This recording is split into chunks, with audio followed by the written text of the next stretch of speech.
Hey, what's up, YouTube? This is the Knicks Cave, and I'm Jan, a Knicks fan. Well, what can I say? The Knicks go down 103 to 94 to the Sacramento Kings. As I always say, the Knicks seem to play to their competition, and I'm gonna be honest, I didn't think the Kings was much of competition. I didn't think they would give the Knicks a good game, but I was wrong. Not only did they give the Knicks a good game, they won the game. The Knicks was down 10 points in the first quarter, but they managed to take the lead come halftime. But it was a back and forth game. The refs was letting them play early on before the fourth quarter, and I think the nickery came on. A lot of people like to say that in other word, but I say nickery because the nickery mean they always giving the Knicks the wrong end of the shaft, and that's what the refs did last night, especially late in the quarter.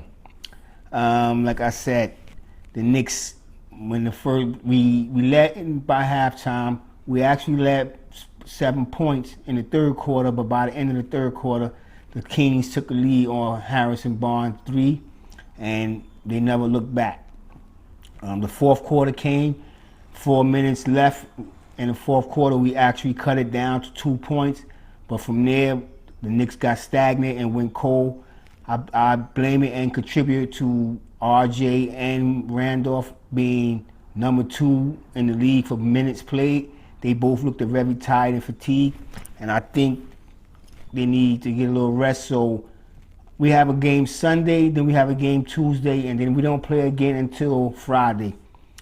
That's Portland, Utah, and I think Cleveland's the last game.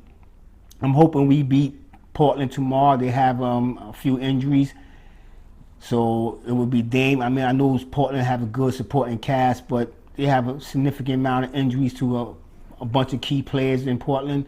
So the Knicks should come back a little heated from yesterday's game, losing to such inferior competition. Yes, I said inferior because the Kings, as they do have good players, but they haven't been playing good basketball. You know what I'm saying? And I know I can say the Knicks just got back on the road with a 3-game win streak, but the Knicks is number 1 in defense, and that's something good. I mean, we really need to work on our offense. I'm not even going to mention where our offense is ranked, so that should give you a clue. But anyway, it was a pretty good game last night. Randolph scored team high. He had 26 points, 15 rebounds, 4 assists, all in 36 minutes. As I said before, him and RJ Barrett are leading the whole team, the team in minutes being played, and you can see it at the end of the game. So Tibbs gonna have to do something. Like once we get a good lead, he's gonna have to start resting them some more. But the way the Knicks been playing, when he do try to rest them, we start losing that lead, and he got to put them right back in. I don't know. You know what I'm saying? It will fall together. Like I said, we have the number 1 defense in the league.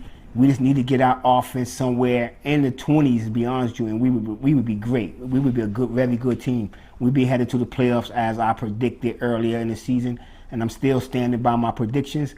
I think we will be going to the playoffs. RJ Barrett, he had 21 points, 7 rebounds, 3 assists. He shot 2 from 3-point land. He's really improving his jump shot because he also had 3 for 3 from the free throw.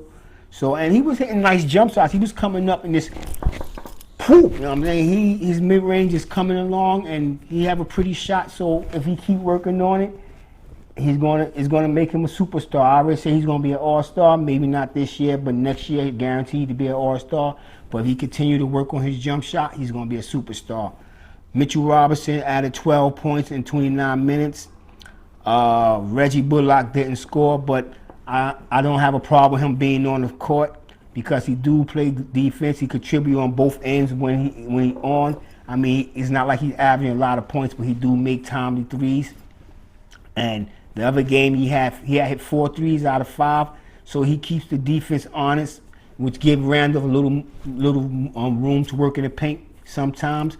But when the Knicks is off, like last night, they was off and he wasn't getting double team, he was getting triple team, getting the ball out late, and not to mention teams was anticipating where he would go with the ball. So we had a few turnovers that I didn't like, and like I said, Halliburton, I'll get to him in a minute. But like I said, we had a few turnovers, and he was responsible for at least 3 of them turnovers. So I see what Stephen A. Smith was talking about when he was upset that we didn't take him. But like I said, I like Obi Toppin, although he only scored 5 points, but he didn't play long. He only played 12 minutes. And like I said, he's still coming back from an injury.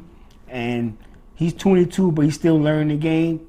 So I give him mid-season. He'll start playing a little better. And next year, I think he'll be contribute more to the team's success. He's doing his part right now, but he's not getting the minutes. Quickly, he scored 8 points. He only played 17 minutes. He went 1 for 3 from downtown. He had 1 assist. Like I said, I contribute that to him not being on the court as long as he liked to. He needs to be on the court to get a flow. But I still like him points. He's a rookie. You know what I'm saying? It's not like when he get on the court, he's not scoring points. Like Bullock didn't score. You are a veteran. You've been in this league for a while, so there's no excuse for you not scoring. Kevin Knox, he continued to disappoint. He scored 5 points in 12 minutes. I don't know what we're gonna do. I don't even know if he have any trade value at this point. So we'll see come February when the trade deadline hit. We'll see. Elfrid Payton, like I say, he's been playing good in the last few games. He has 7 points in 31 minutes, and he could have done more, but he was in foul trouble. You know, he was playing defense on De'Aaron Fox, and you know Fox is a very quick and crafty player. Speaking of which, he scored 22 points and had 3 rebounds, 7 assists. Also went 3 for 7 from downtown. He had a little help from Harrison Barnes, who also had 21 points, who also had 7 assists and grabbed 8 rebounds. But like I said, Halliburton was looking good. But the Kings had help. I forget one guy named Holmes. Holmes was very active, giving the Knicks business. And I think he was a New York guy. Like, I don't know. Like, this season, whenever we play somebody, they from New York. I don't care if they from Mount Vernon, Staten Island, they come to play. And it's not like it's people in the garden, so they ain't got their family there to show off for. But they come to play. They come to play. And like I said, when I was talking about Halliburton, I see why Stephen A. had the praise. I mean, I watched a few college games. I did like him. At one point, I did want the Knicks to take him.